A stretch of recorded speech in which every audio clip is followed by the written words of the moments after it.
tardes, comunidad de la ENSAS.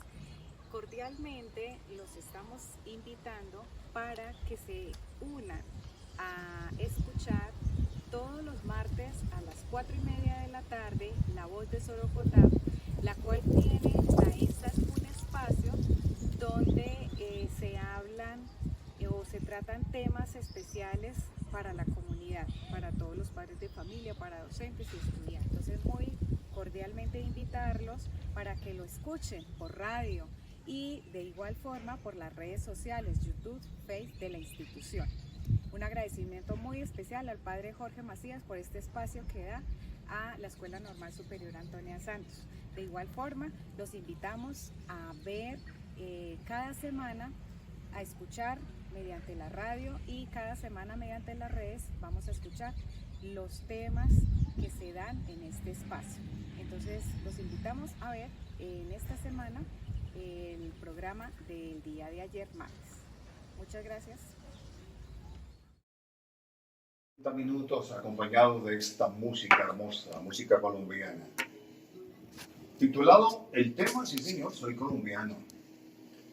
Con ello queremos darle la bienvenida, como lo habíamos anunciado hace un instante, a nuestras docentes que hacen parte del claustro educativo Antonia Santos. Hablar de la normal Antonia Santos es hablar de todo un legado de educación, de toda una vida, más de 20, 30 años, casi 50 años ya, de educación, de formación, y ha sido de pronto una manera de mostrarle al país y de mostrarle al mundo entero que se han forjado futuros profesionales. Ya tenemos ministros, embajadores, tenemos expresidentes, en fin, eso es el resultado de una muy buena formación. Pero bueno, sin más preámbulos, vamos a entrar en materia y para ello, pues, ¿quién mejor que la anfitriona de este gran puñado de mujeres que nos acompaña en la tarde de hoy? Estoy hablando de la profe Marta Fabiola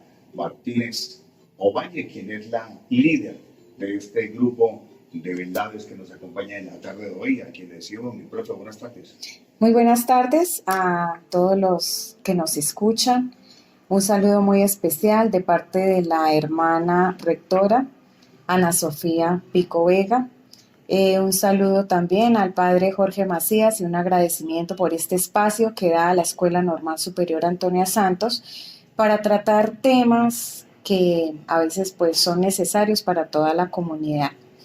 Entonces, esta tarde estamos con la compañía de la psicóloga de básica primaria, la doctora Paola Acosta, y estamos también con dos estudiantes del programa de formación complementario tercer semestre, Margie Camacho y Jaimes Ángela María. Entonces los dejo con la estudiante Ángela Jaimes.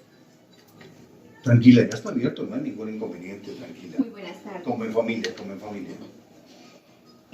Gracias, doctora Paola, por venir a este espacio y compartir su experiencia, sus conocimientos.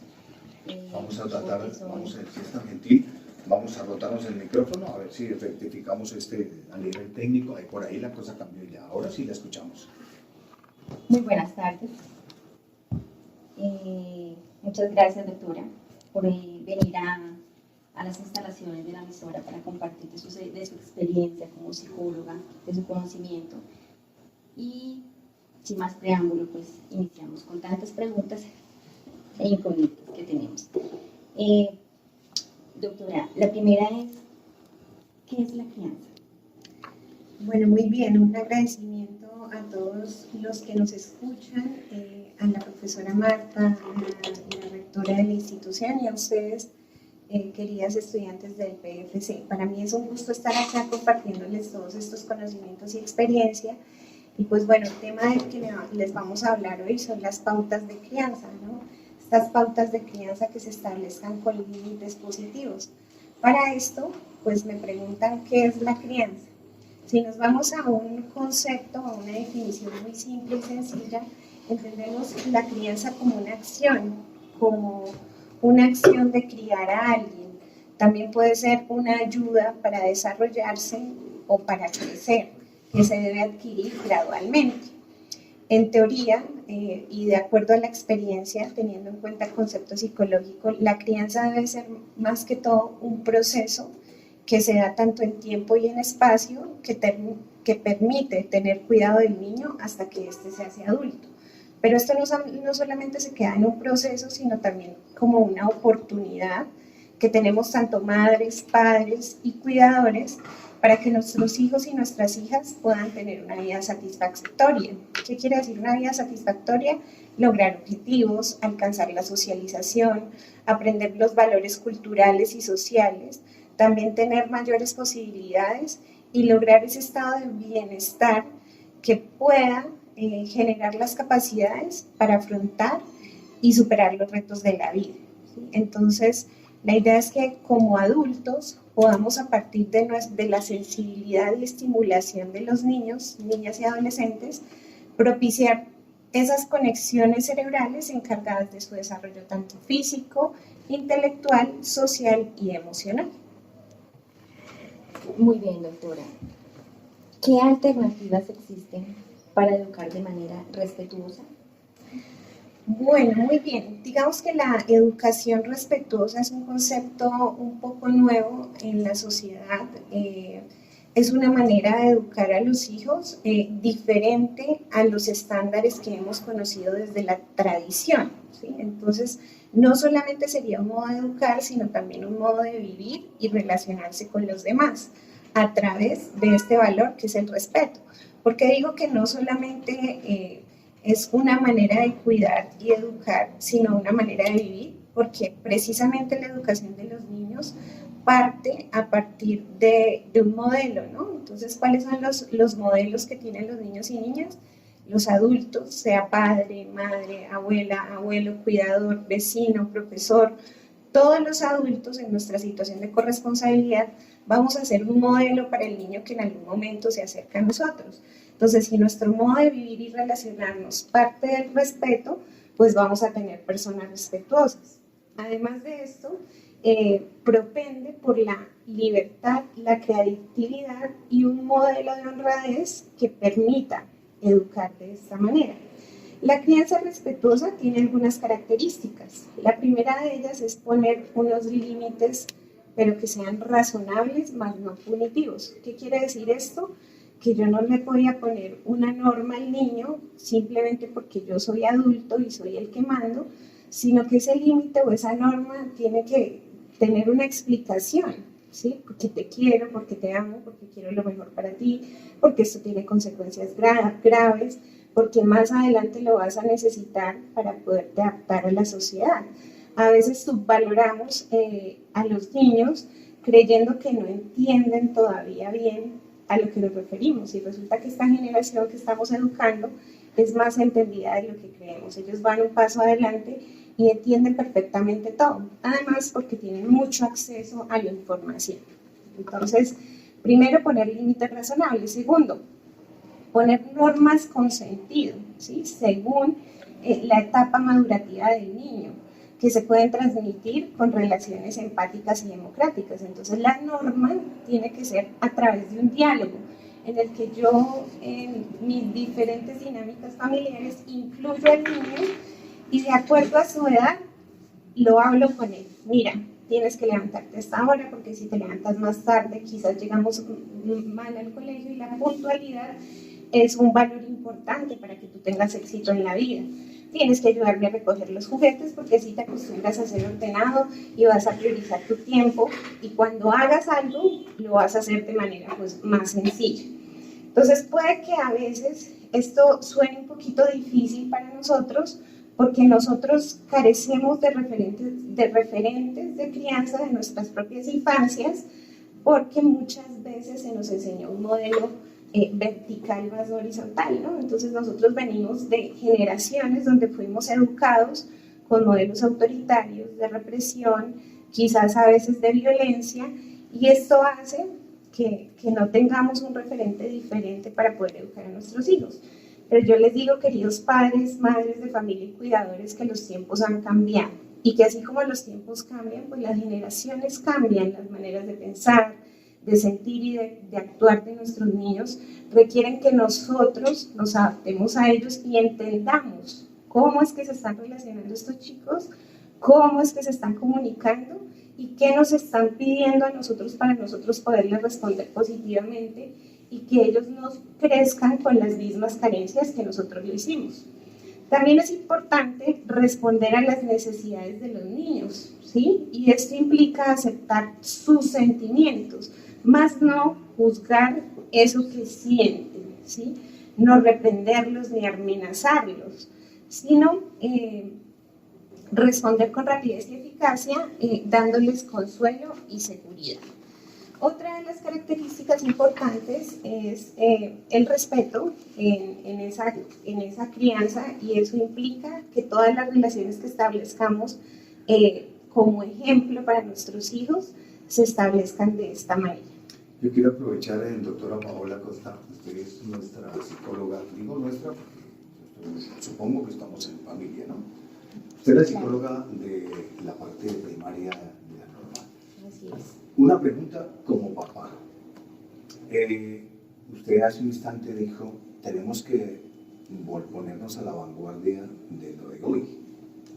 No nos estamos volviendo un poco permisivos con esa nueva ola, con esos cambios. Hay juventud que lo asimila y juventud que no. Hay tendencia a tratar de ser un poco permisivos porque ahora se le dice algo al hijo, se le llama la atención y ya nos amenazan que nos van a demandar. Ok, yo creo que hemos confundido el término de, por ejemplo, de crianza respetuosa con eso mismo que tú dices de permisividad. Yo creo que hay una balanza, ¿no? En un extremo está la sobreprotección, en otro está la permisividad, y hay que encontrar como en todo ese equilibrio. ¿Y qué implica el equilibrio? Simplemente entender que no podemos educar como nos educaron a nosotros, porque esta es una generación nueva. Y si ustedes se dan cuenta, antes las generaciones cambiaban cada 10 años, ¿no? Entonces teníamos la generación de los 80, de los 90, de los 2000. Ahora las generaciones están cambiando cada 2 años y esto va a 1000. Y eso implica también reconocer que la incursión de la tecnología ha generado cambios en la manera como se piensa, se siente y se actúa en los niños. Entonces, no es que nos hayamos vuelto permisivos, sino que nos hace falta educarnos un poquito más en el tema, entendernos y sobre todo desaprender, ¿no? Desaprender eso que nos han dejado los tiempos difíciles en los que se nos educaba con violencia, con autoritarismo, con el grito, con la amenaza, que quizás nos forjó, pero de una manera un poco traumática. Si nos ponemos a yo no tengo traumas por haberme quedado así, pero estoy gritando a mis hijos, entonces en el fondo sí los tengo. Yo no tengo traumas por haberme quedado así, pero estoy respondiendo violentamente a ciertas situaciones. Entonces, esto implica que la educación de los niños es la educación de la futura sociedad y que esto nos corresponde a todos como adultos. Entonces, es importante desaprender con eso que tú me dices. Doctora, ¿cómo manejar los berrinches de manera adecuada? Bueno, muy bien. El tema de los berrinches, digamos que es algo apenas normal en ciertas edades o etapas de los niños. Sin embargo, cuando ya se nos van al extremo y se pierde pues el control emocional de estos, es importante, lo primero, mantener la calma, ¿sí? Como lo dije anteriormente, el aprendizaje de los niños en gran medida se da por modelamiento. Entonces hay un modelo, él sigue ese modelo, que en este caso puede ser su papá o su mamá, lo toma como ejemplo y lo imita, ¿sí? Entonces, si ve a un adulto tranquilo, ¿sí?, él sabe calmarse ante las situaciones. Si ve a un adulto alterado, pues él seguramente se va a alterar cuando sus emociones se salgan de control. Entonces, lo primero es mantener la calma como adultos. Todo lo que sucede con el niño depende de nosotros como adultos, porque nosotros somos los que estamos educando. Y a veces se nos olvida que estamos con un niño que tiene un cerebro inmaduro que termina de madurar a los 21 años.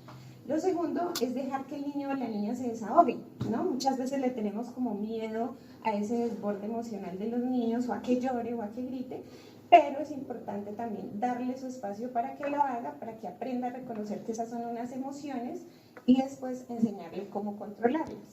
Lo tercero es no ceder a la petición en la que el niño está teniendo ese berrinche, ¿no? Entonces, que si quiere un dulce, que si quiere un juguete, que si no quiere hacer la tarea, pues yo no le voy a ceder a la petición, porque si le cedo, el niño ya sabe que hace un berrinche y consigue lo que quiere, ¿sí? Y eso es puro aprendizaje por condicionamiento. Entonces, nada de ceder a la petición, después lo habla, pero después en otro momento. La cuarta es hablar con tranquilidad. Así como hay que mantener la calma, hay que hablar de manera tranquila, suave, con todo el control del mundo, evitar los gritos, las amenazas o culpar al niño. Y la quinta es recordarles constantemente que los aman, ¿sí? Los niños sienten a veces que si algo sale mal con sus papás, que si yo les lloriqueo, que si yo hago berrinches, ellos ya me van a dejar de querer. Entonces entra como una inestabilidad emocional que después no saben si después de eso lo van a querer o no. Entonces recordarles que a pesar de lo que sucede, ustedes los aman. Y también tener presente que decir no es un gesto de amor, ¿no? Enseñarle a los niños. Cuando yo te digo no es porque te amo, ¿sí? Porque estoy previniendo que algo malo te suceda o porque también te estoy enseñando a decir no a futuro ante situaciones de riesgo.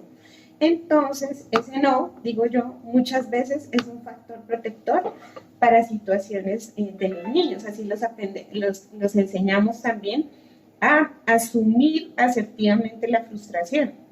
Ustedes saben que la vida tiene cambios constantemente y uno como ser humano tiene que adaptarse a esos cambios. Si desde chiquito el niño sabe que el no es aceptable, ¿no? Entonces él no se va a frustrar tan fácil cuando sea adulto. ¿Sí? Y decirles que no hay que sentir miedo, ¿sí? Que esas emociones tienen que sentirse, tienen que expresarse, pero no siempre van a ser en sus peticiones.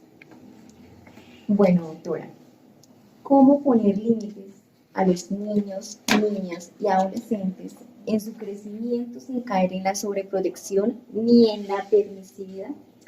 Muy bien, eso tiene que ver con el tema que hablamos anteriormente, en el que decíamos que la crianza es como una balanza, ¿no?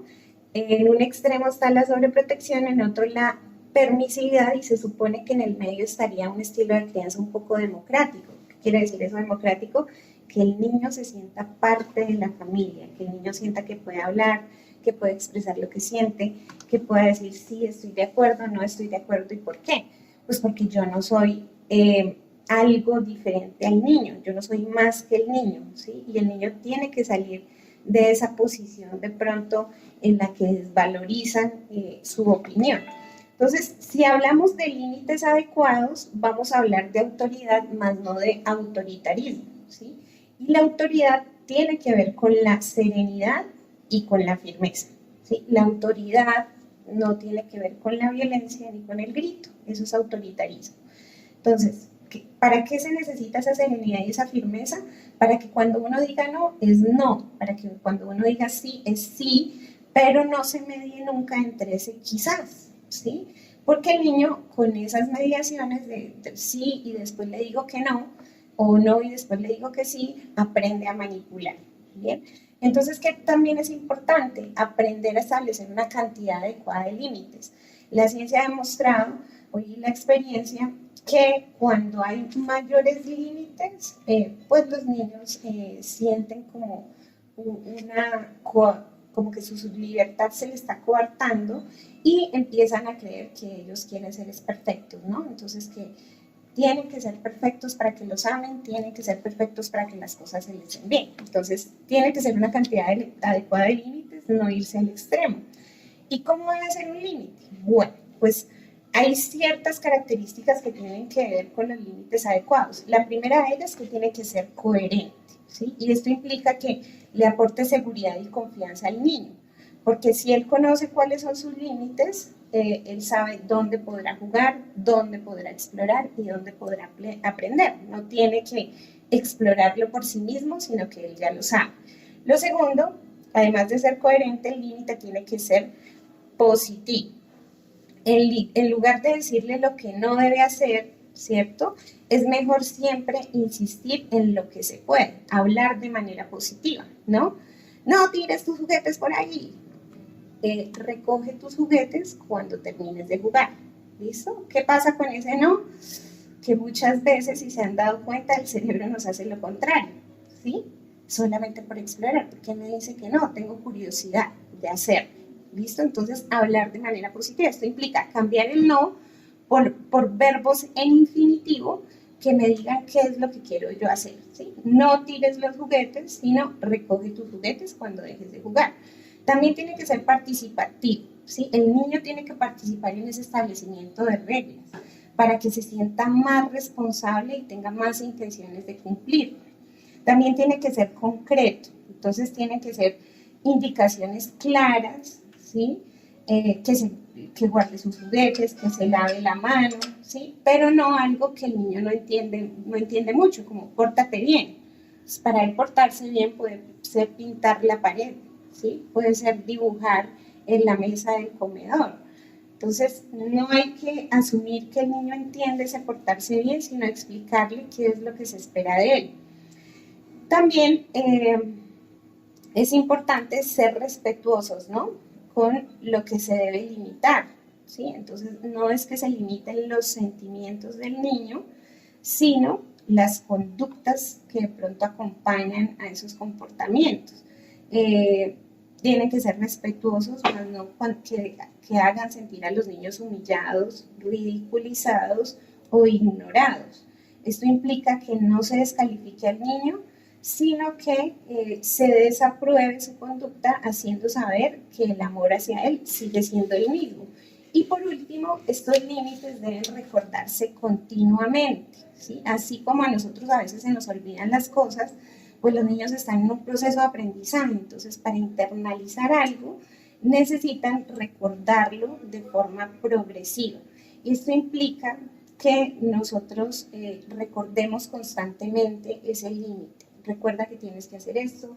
Mamá, ¿puedo jugar? Sí, pero recuerda que después de jugar tienes que recoger tus juguetes, ¿sí? De esta manera se le enseña al niño también a reinterpretar, a reconstruir ese significado y a lograr que ese límite se internalice en el tiempo. Muy bien, doctora. Muy importante toda la temática pues, que se está tratando el día de hoy para muchos padres de familia y es importante saber, ¿no? Conocer todo al respecto de las pautas para una crianza positiva. Entonces, vamos a un corte y ya en un momento regresamos. Muchas gracias. 3 minutos en el territorio colombiano. Estamos para quienes acaban de llegar a la sintonía, estamos con las docentes de la Normal Antonia Santos de Puente Nacional, dilucidando cada uno de los temas, la formación y todo lo que hemos escuchado con cada uno de los profesionales que están encargados o encargadas de esta misión que es educar. Bueno, yo solamente estoy como el gato de repisa, no digo mucho, pero pongo un cuidado porque aprende uno las nuevas temáticas, las nuevas directrices, pero que sean ellas las que continúen dándonos a conocer la temática moderna de la educación colombiana. Listo, muy bien. Continuando con nuestro tema del día, la crianza positiva. Entonces, doctora Paula, tenemos una pregunta que es de suma importancia y de pronto muchos de los padres o cuidadores pues la tienen, ¿no? Como esa duda y es ¿qué hacer para que las adolescentes mantengan la confianza hacia las madres, padres y personas cuidadoras? Bueno, para crear un vínculo de confianza con los adolescentes, lo primero que tenemos que saber es que ellos aún no han madurado completamente, ¿no? Muchas veces los vemos grandotes, incluso más altos que nosotros, y decimos, pues él ya me entiende, él ya es un adulto, se nos olvida que todavía necesitan mucho de nosotros. Como lo dije anteriormente, el proceso de maduración cerebral inicia obviamente desde la gestación y termina a los 21 años. Entonces, si nos damos cuenta, queridos oyentes, terminamos la formación a los 21 años, maduramos a los 21 años, nuestra adolescencia termina a los 21 años, eso es una edad avanzada. Incluso nos dan la cédula antes de madurar, ¿sí? Entonces, tener en cuenta eso. ¿Qué pasa con la adolescencia? Que es un periodo de cambio que implica que se nos revuelva todo en la vida de nuevo y que estemos un poco más vulnerables. Entonces, no es que el chico o la chica están rebeldes, sino que están vulnerables, están preguntándose todo el tiempo cosas, están recordando situaciones del pasado, están reviviendo traumas y necesitan mucho de nuestro acompañamiento. Entonces, entendiendo esto, podemos saber que ellos no nos van a pedir ayuda como cuando eran pequeños. Cuando eran pequeños se sentían un poquito más vulnerables y nosotros los veíamos físicamente más vulnerables, entonces estábamos más atentos hacia ellos.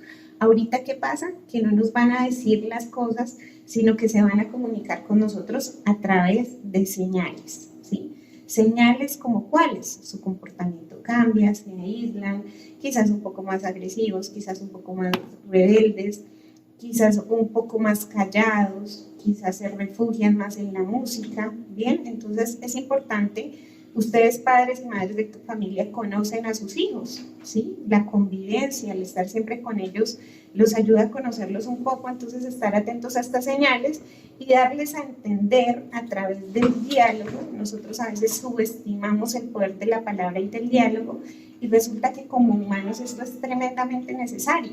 Entonces, a través del diálogo es importante recordarles a ellos que pase lo que pase, mamá o papá siempre van a estar ahí incondicionalmente, así se equivoquen, así no lo hagan tan bien, así sientan miedo. También es importante que les comuniquen que pueden contarles lo que sea, ¿sí? Lo que sea sin ser juzgado.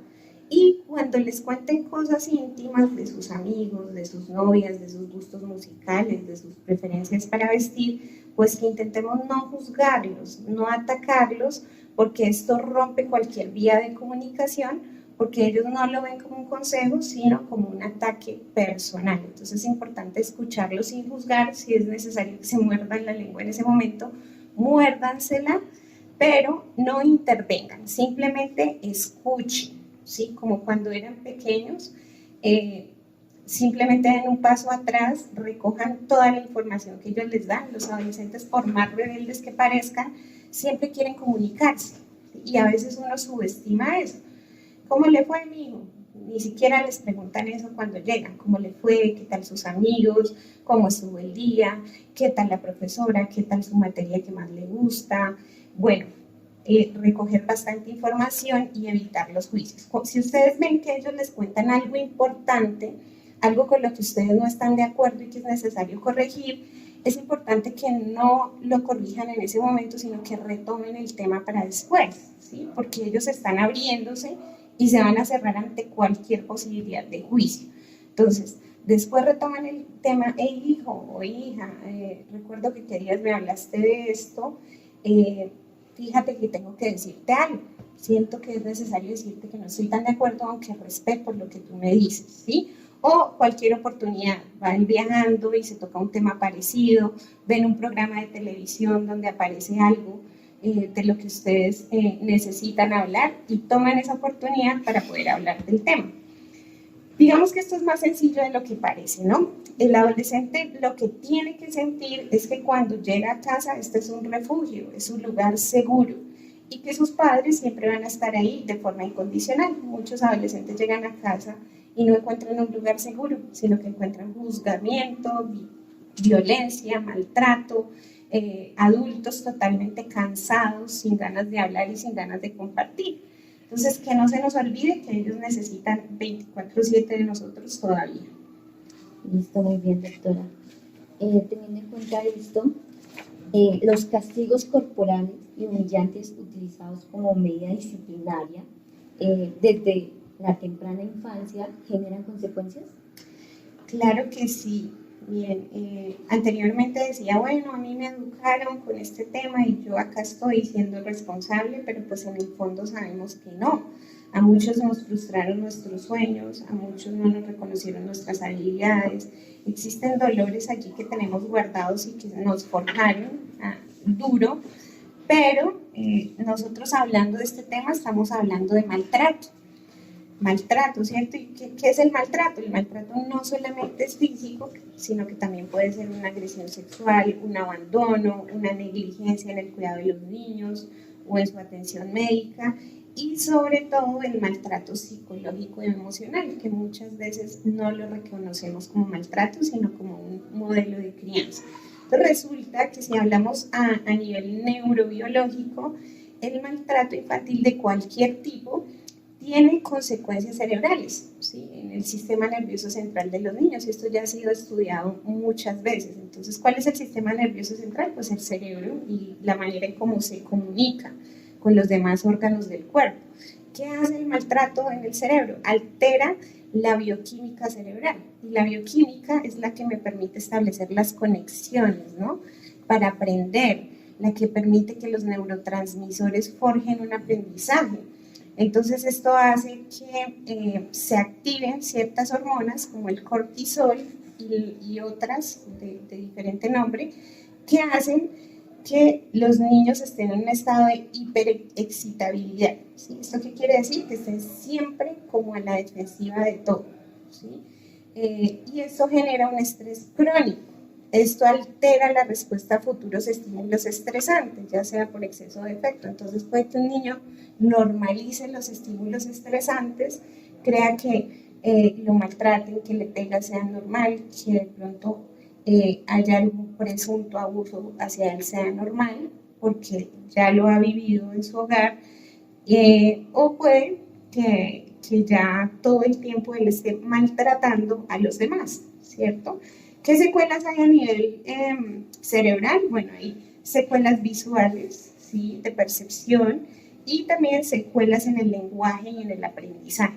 Los niños con cualquier tipo de maltrato van a tener dificultades de aprendizaje. Ustedes saben que el cerebro es un sistema, que los seres humanos somos un sistema, y cualquier cosita que genere un malestar emocional, pues va a alterar ese sistema, ese funcionamiento. ¿Qué pasa también con esa pregunta que me haces? Que cuando pues hay una disciplina ya con el autoritarismo, se entiende que se está ejerciendo un estilo de crianza autoritario, ¿no? Entonces, estos padres que son inflexibles, exigentes, severos, y que quieren controlar siempre el comportamiento de sus hijos mediante muchas reglas con obediencia y autoridad, generalmente están a favor del castigo, ¿sí? Y ellos creen que esto va a ser maravilloso. Pues no. Los niños que tienen este estilo de crianza tienden a ser irritables, temerosos, temperamentales, infelices, malhumorados, vulnerables al estrés y sin ganas de realizarse. Entonces muchas veces uno ve la ira en un niño y uno lo juzga, pero es que ese niño todo agresivo, todo violento, y resulta que no. Las emociones en los seres humanos se nos disfrazan. La ira nos está disfrazando una tristeza que el niño tiene adentro. Y no solamente el niño, a los adultos también nos pasa. Obviamente que hay consecuencias negativas que la ciencia ya ha demostrado, pero no solo la ciencia, sino la educación, la sociología y un montón de disciplinas que hablan de la crianza positiva, el diálogo y el respeto como los mejores aliados a la hora de educar a los niños y niñas. Sí, doctora. Entonces, para terminar nuestra sesión de preguntas, hablando de todo esto de traumas y la crianza pasada, ¿no? Que pues ahorita en el día de hoy pues ya tenemos otro tipo de crianza, solo que debemos instruirnos a la hora de criar a nuestros hijos o a nuestros futuros hijos. ¿Qué opina sobre el mito la letra con sangre entra? Bueno, muy bien, es algo que también tenemos interiorizado en la mayoría de las generaciones. Yo creo que venimos de un aprendizaje un poquito fuerte en el que quizás antes, si damos un viaje al pasado, a nuestros docentes se les permitía pegarnos, ¿cierto?, en algunas instituciones educativas. ¿Qué pienso yo de eso? Pienso que estamos asociando el castigo corporal como un estímulo para aprender.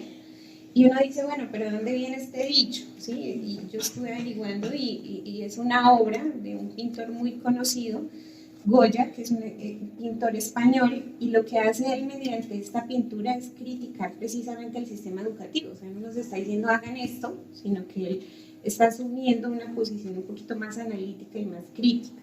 Entonces yo creo que, y les hago una invitación a todos los oyentes para que cambiemos este lema por la letra con sangre no entra. ¿Listo? Incursionemos y ese no entra, porque es que ya en pleno siglo XXI tenemos que entender qué es más importante, ¿sí? El aprendizaje del alumno, una experiencia motivadora, mantener el interés del educando o la violencia física como parte de ese aprendizaje. Y muchos dicen, a mí me pegaron y a mí no me ha pasado nada. A nadie le hace daño un regaño para corregirlo. La chancleta con la que me pegaba mi mamá funcionó. Los niños de ahora son incontrolables y hace falta mucha mano dura. Yo prefiero un maestro con mano dura y no que se la deje montar. Entonces, muchos también agradecen los castigos porque dicen que gracias a esto sus hijos se enderezaron. Pero resulta que psicológicamente, emocionalmente y adaptativamente estamos haciendo estragos con nuestras nuevas generaciones. Este ciclo de violencia solamente se cambia con el diálogo, la democracia y una metodología motivadora en los niños, ¿sí? Así como a los niños les gusta jugar, a nosotros los adultos también disfrutamos el juego. Entonces yo creo que el juego hace parte de la educación y de la motivación para poder aprender. Entonces, como decía Pitágoras, educar a los niños y no será necesario castigar a los hombres, ¿sí? La sociedad actual también está un poco difícil y esto también tiene que ver con estos modelos educativos que aplicaron con nosotros. Bueno, muchísimas gracias, doctora Paola Costa, y a Ángela María y a Margie por esta ronda de preguntas. Yo creo que quedamos como con muchas más preguntas, ¿no? Es como un preámbulo, señores padres de familia y todos los oyentes, porque a veces uno escucha, no, yo no estoy loco para ir a psicología, o no voy a enviar a mi hijo a la psicóloga porque eso van solo los locos, mi hijo no es loco, no. Démonos cuenta que cuando llevamos a nuestros hijos a psicoorientación es para que mediante esa charla el estudiante se desahogue, el estudiante de pronto adquiera algunas pautas que, como lo decía la doctora, pues nos van a ayudar para la vida. Porque pues desafortunadamente padres de familia no nacimos aprendidos a cómo ser padre, y más cuando somos madre y padre. Y todo eso pues nos ayuda bastante. Entonces, muy cordialmente invitamos a todos los padres de familia de básica primaria con la doctora Paola para que vayamos, acudamos a esas charlas de padres de familia. Y muchísimas